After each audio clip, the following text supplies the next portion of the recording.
warahmatullahi wabarakatuh. Selamat pagi teman-teman. Semoga kalian sehat semua. Hari ini saya akan mempresentasikan makalah yang pertama, yaitu makalah sosio-historis masyarakat Islam di Indonesia. Sebelumnya, mari kita awali diskusi pada pagi hari ini dengan membaca basmalah bersama-sama. Bismillahirrahmanirrahim. Selanjutnya yaitu kita akan membahas tentang poin yang pertama, yaitu sejarah masuknya Islam ke Indonesia. Islam telah lahir sejak 1400 tahun silam.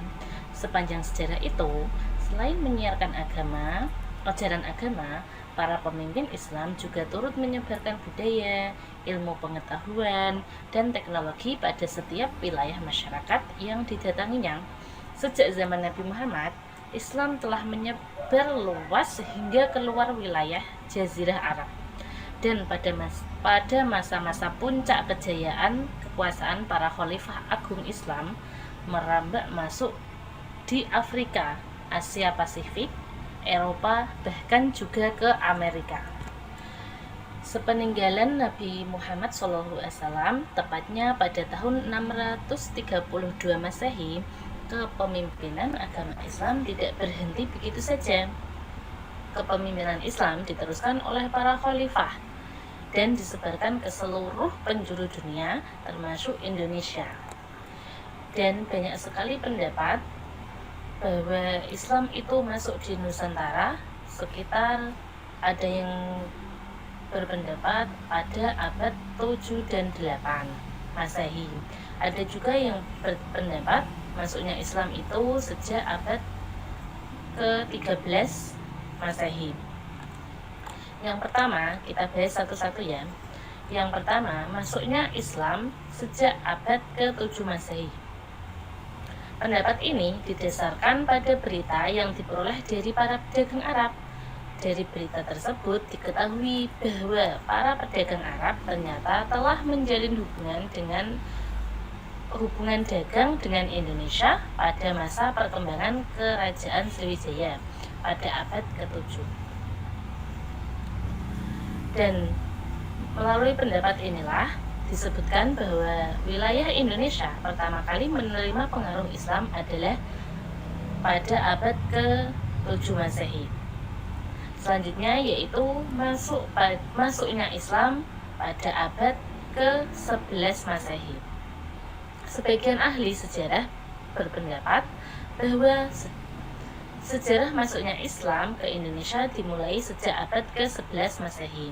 Pendapat ini didasarkan pada bukti adanya sebuah batu nisan Fatimah binti Maimun yang berada di dekat Gresik, Jawa Timur. Batu nisan ini berangka tahun 1082 Masehi. Lalu yang selanjutnya masuknya Islam pada abad ke-13 Masehi.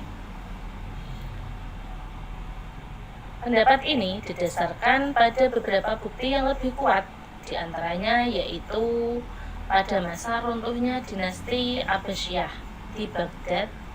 Berita ini berasal dari Maroko Polo, batu nisan kubur Sultan Malik As-Saleh di Samudra Pasai, dan berita dari Ibnu Battuta. Selanjutnya yaitu cara penyebaran Islam di Nusantara dilakukan melalui berbagai jalan, di antaranya adalah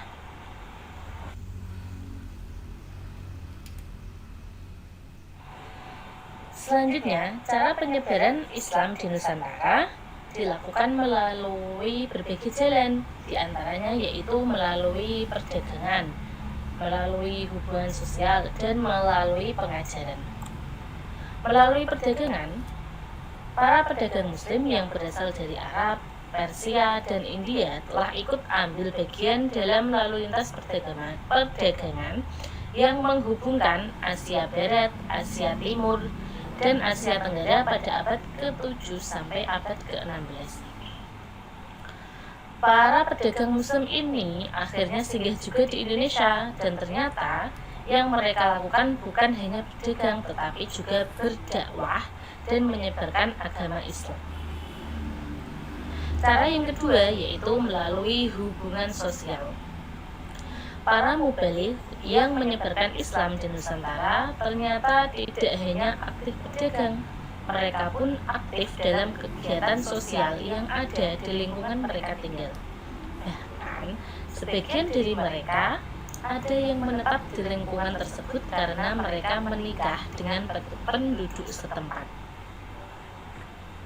Lalu cara yang ketiga yaitu melalui pendidikan dan pengajaran.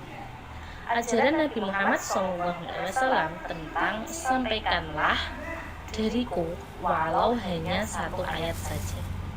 Nah, itu menjadi motivator para mubaligh Islam pada saat itu untuk semakin bersemangat dalam menyampaikan ajaran Islam.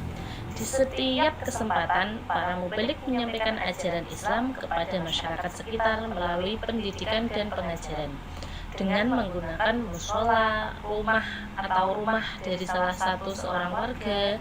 Bahkan di tempat terbuka pun mereka menyampaikan dakwahnya. Selanjutnya kita masuk pada poin yang kedua, yaitu tentang teori kedatangan Islam ke Indonesia. Proses masuknya agama Islam ke Indonesia tidak berlangsung secara revolusioner, cepat dan tunggal, melainkan berevolusi, lambat laun, dan sangat beragam. Teori-teori tentang kedatangan Islam ini di Indonesia menurut para sejarawan dibagi menjadi beberapa teori. Yang pertama yaitu teori Mekkah. Dalam teori Mekkah ini mengatakan bahwa proses masuknya Islam ke Indonesia adalah langsung dari Mekkah atau Arab. Proses ini berlangsung pada abad pertama Hijriah atau pada abad ke-7 Masehi.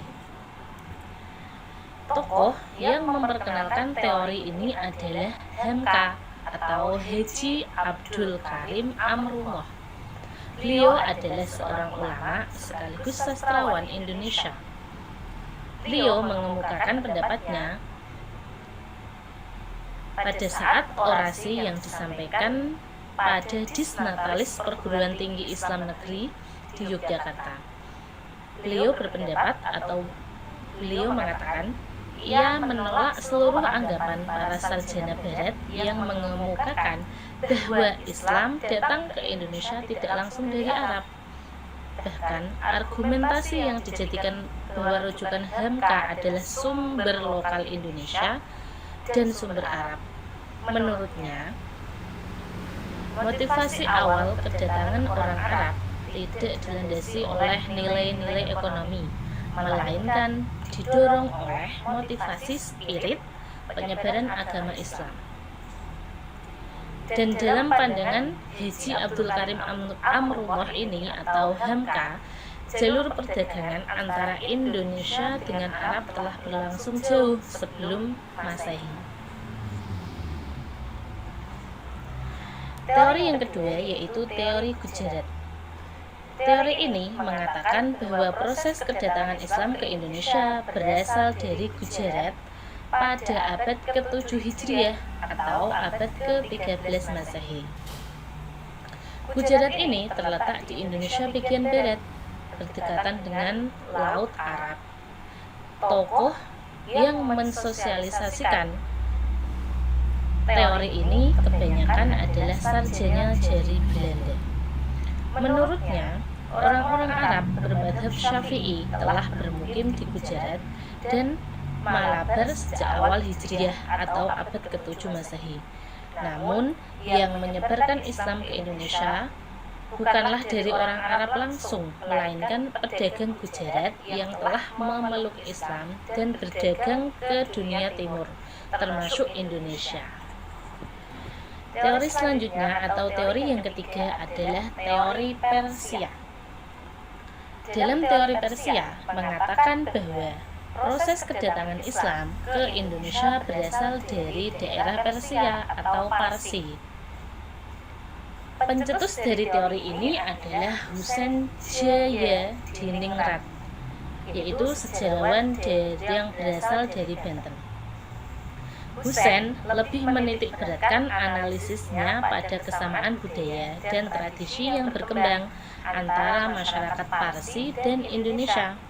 Tradisi tersebut diantaranya atau antara lain yaitu tradisi 10 Muharram atau Asyura sebagai hari suci kaum Syiah atas kematian Husain bin Ali, cucu Nabi Muhammad.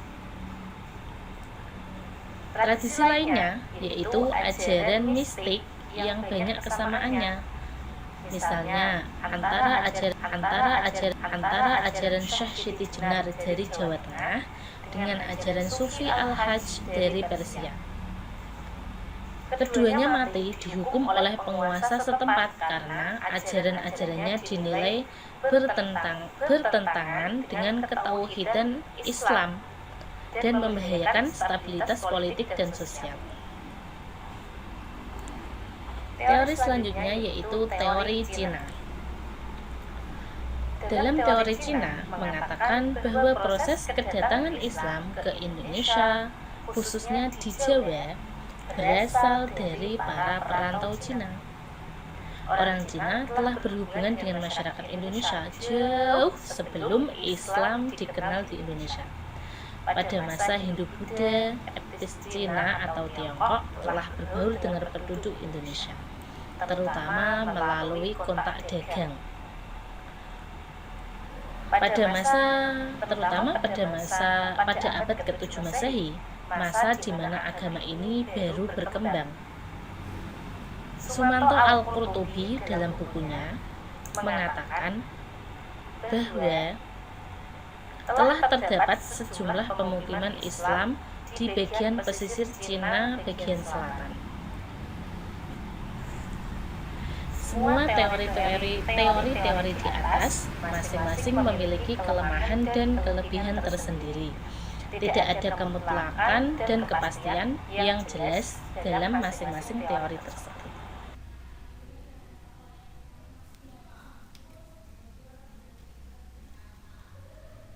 Poin selanjutnya yaitu sebab-sebab Islam cepat berkembang di Indonesia. Islam telah memperkuat kedudukannya di Malaka sekitar abad ke-15. Pusat rute perdagangan Asia Tenggara yang kemudian melebarkan sayapnya ke wilayah-wilayah Indonesia lainnya. Dalam waktu yang tidak terlalu lama, yakni permulaan abad ke-17, dengan masuknya Islam, penguasa kerajaan Mataram yaitu Sultan Agung. Kemenangan agama tersebut hampir meliputi sebagian besar wilayah Indonesia.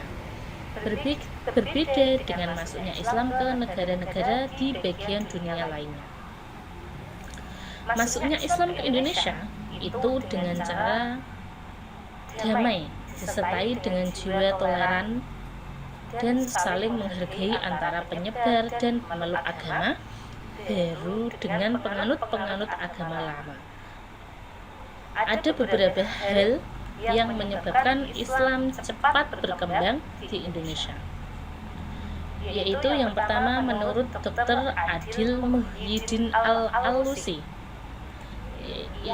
Beliau adalah seorang penulis sejarah Islam dari Timur Tengah, mengatakan bahwa ada 3 faktor yang menyebabkan Islam cepat berkembang di Indonesia, yaitu yang pertama faktor agama, yang kedua faktor politik, dan yang ketiga faktor ekonomi.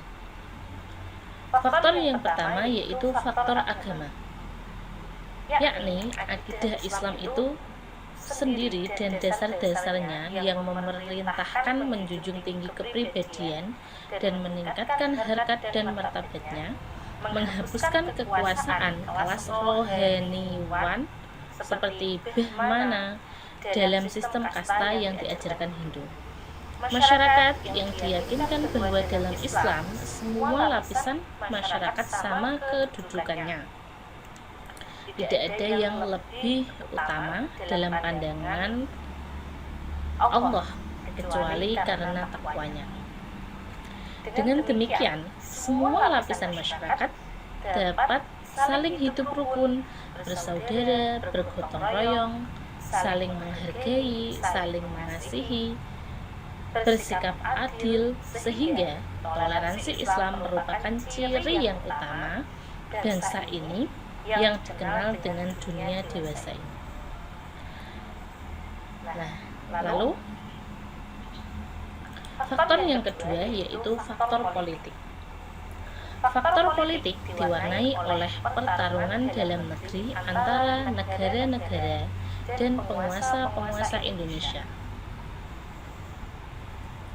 Hal ini dapat dibuktikan hingga kini bahwa apabila semangat keislaman dibangkitkan di tengah-tengah masyarakat Indonesia, baik di Sumatera, Jawa maupun kepulauan Indonesia lainnya, dengan mudah sekali seluruh kekuatan dan semangat keislaman itu akan bangkit serentak sebagai suatu kekuatan yang sangat dahsyat. Faktor yang terakhir yaitu faktor ekonomi. Karena perdagangan melalui lautan Indonesia dan India hampir seluruhnya dikuasai pedagang Arab, maka para pedagang Indonesia yang terdiri dari para pejabat dan bangsawan itu yang bertindak sebagai agen-agen barang Indonesia yang akan dikirim keluar dan sebagai penyalur barang-barang yang masuk ke Indonesia. Banyak berhubungan dengan para pedagang Muslim Arab yang sekaligus mengajak mereka dalam waktu yang relatif cepat. Ternyata agama Islam dapat diterima dengan baik oleh sebagian besar lapisan masyarakat Indonesia, mulai dari rakyat jelata hingga kaum bangsawan.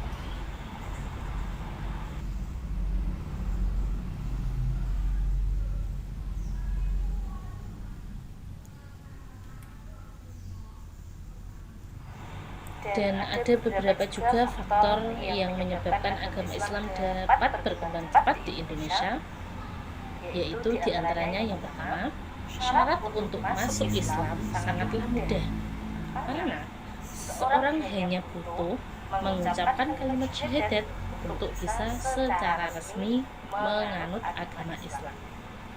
Yang kedua yaitu agama Islam tidak mengenal sistem pembagian masyarakat berdasarkan kasta. Dalam ajaran agama Islam tidak dikenal adanya perbedaan golongan dalam masyarakat. Setiap anggota masyarakat mempunyai kedudukan yang sama sebagai hamba Allah Subhanahu wa Ta'ala.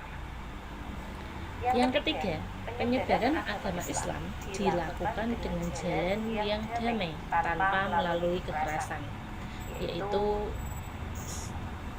dengan arti melalui kesadaran sendiri atau kemauan orang itu sendiri untuk masuk Islam.